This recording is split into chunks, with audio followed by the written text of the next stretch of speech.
Good morning, I'm Harley Schlanger from the LaRouche Organization with your daily update for November 23rd, 2021. We are now in an era of shortages defined by a supply chain crisis, the attempt to make us have a short supply of energy, gasoline, coal, virtually any commodity. It's becoming harder and harder to get, but there's one area where there's no shortage, and that is hypocrisy. And I want to hone in on this question today, the hypocrisy of the transatlantic establishment, because this hypocrisy is a threat to all of us. It's not just that we live in an era of lying narratives. It's that these narratives have consequences. Let's start with the case of Afghanistan. We hear all the time about the people who are upset at the Taliban for their actions against women and the repression of women's rights and so on, which did go on extensively when the Taliban were in power 20 years ago. It's still not clear to what extent that has been the policy again today.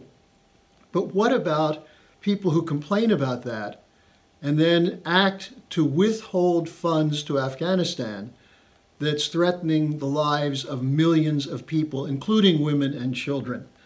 The update on Afghanistan now is that there's 95% of the population facing some form of food insecurity. More than 20 million are hungry and face starvation, including 3 million children. Now, what good is it to thumb our nose at the Taliban and allow millions of children to starve to death? What good is it to proclaim our support for women's rights when those women are mothers who are watching their children starve to death? This is the hypocrisy of U.S. policy, of Anton Blinken, of Jake Sullivan, of the Biden administration as a whole, but also the members of Congress in both parties. Remember, in the 1995 to 97 sanctions against Iraq, more than 500,000 Iraqi children died from lack of food and medicine. And when Secretary of State Albright was asked, was it worth it? She said, yes, it was, to put pressure on Saddam Hussein and bring him down. That kind of thinking, is that how Sullivan and Blinken are thinking, that they'll bring down the Taliban by killing millions of children? There are efforts underway to do something about it, including by the Schiller Institute. Our founder, Helga Zepp-LaRouche, has called for an emergency Operation Ibn Sina, or Avicenna, named after an 11th century philosopher, scientist, doctor, who is from Afghanistan, who is well known as part of the Islamic Renaissance. The idea would be for individuals, private groupings, and governments to make sure there's food, there's clothing, there's fuel, there's medicine, so that people do not starve. Avicenna was a doctor, a very well-known doctor through the period of the 18th century. His works were studied. Why not use this as an opportunity to demonstrate that the transatlantic region has a commitment to life, to human life, to the sanctity of the life of children, instead of withholding funds to spite the Taliban in a manner that is a war crime that's as large, at least proportionally as large, as what was done by Hitler against the Jews. This is something that should be thrown in the face of everyone in this administration, everyone involved in U.S. foreign policy. And one of the people who's doing that is David Beasley of the World Food Program, who went to Elon Musk personally and said, why don't you put in $6 billion because you could help 40 million people not starve to death with $6 billion. Will Musk do it? Well, he should be put under pressure to do it. There are several hundred billionaires in the United States who could easily afford a few $1 million. Why not take these steps to show the true nature of the American legacy of anti-colonialism, instead of using our military to destroy nations and then sanctioning them afterwards to kill those who are not killed by bombs, by starvation and lack of medicine? Now, when you speak of hypocrisy, look at the Great Reset. In order to save the economy, we're about to destroy the economy. The Great Reset is about giving more power to central banks. Now that Jerome Powell has just been reaffirmed by Biden as the continuing in his role as chairman of the Federal Reserve, what's his policy been? Easy money to the speculators, zero credit to producers. Will this continue? Well, there's inflation now. There's hyperinflation. It's verging on hyperinflation because of the money that's put in the print. You know, people say, well, hyperinflation is caused by spending. Oh, no, it's caused by money. Money being produced that goes to nothing of value. If you generate credit to build roads, to build steel plants, to build new hospitals, new schools, new electric power plants, that's money well spent, and it's more than returned by the physical productivity that it engenders in the economy. But if you generate trillions of dollars to go into the pockets of speculators, they'll make a lot of money, and it will show up as an increase in the overall per capita income in figures. But in fact, it's increasing the inequality of wealth so that less than 1% of the population controls more wealth than half the nations of the world. That's the hypocrisy of the Great Reset and the economic policy. Now also they're saying we're eating too much, that modern agriculture is too great a threat to the climate. So what are they proposing now? Fake meat and insects.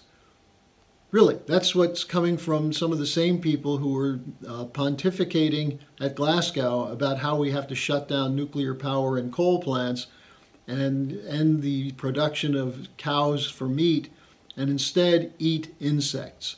I wonder if there'll be an insect lobby that will come forward and say, leave the poor insects alone. Now, the other hypocrisy is the war buildup. And I want to focus for a moment on Ukraine. Why is Ukraine at the center of this? Well, because under Obama, with Joe Biden as the point man, the U.S. ran a coup, a regime change coup against the Yanukovych government of Ukraine. Now, Yanukovych wasn't a great guy, but he was elected by the people of Ukraine. He was trying to mediate between the European Union and Russia, and instead, people like George Soros, neocons like Victoria Nuland from the State Department, John Kerry played a role in this through his staff. But also, who did they fund to go into Maidan Square to carry out the coup? They funded neo-Nazi units of the Azov Battalion, of the Bandera Brigades. These are the people who then targeted eastern Ukraine, the Russian ethnic population that's the majority in eastern Ukraine. They were asking for some autonomy, and they were told no autonomy. And now the United States is saying that Russia is preparing to invade Ukraine. For what reason? Well, the Russians may have done some things to help the ethnic Russians in eastern Ukraine, but there are no Russian troops in Ukraine, despite all the nonsense that's coming from the intelligence establishment. And now the Director of National Intelligence, Avril Haines, is telling the Europeans the Russians are preparing to invade Ukraine. The British are sending troops to Ukraine. I'm sure that has the Russian soldiers quaking in their boots. But the whole idea that Russia is about to overrun the Baltics, the Baltic states, Lithuania, Latvia, Estonia, possibly Poland, as well as Ukraine, and using the border situation between Poland and Belarus to blame Putin, this is hypocritical lying. But it's dangerous because the Russians are saying that the maneuvers being carried out by NATO in Ukraine are coming very close to crossing a red line. And crossing a red line could mean war. Is this what we want? Now, at the same time, I want to come back to the sanction question. The U.S. is still enforcing sanctions against many, many nations, but the most egregious are in Yemen, where children are starving, and in Syria, where there are warnings that somewhere above 80% of the population is food insecure, meaning they don't know for sure where their next meal is coming from. Why are we doing that? These are war crimes. What's the difference of starving someone or blowing them up with a drone-launched missile? You're still killing someone. And what's their crime?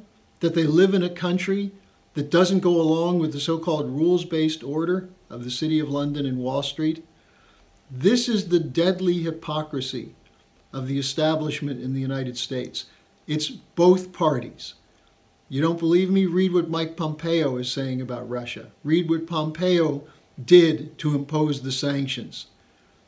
Read the Republicans, the bloodthirsty Republicans like Tom Cotton and others, who are saying we have to be prepared for war with China and Russia. What's China's crime? Economic development? Why don't we work with them to make sure that there's economic development in places like Afghanistan, which we destroyed with 20 years of war?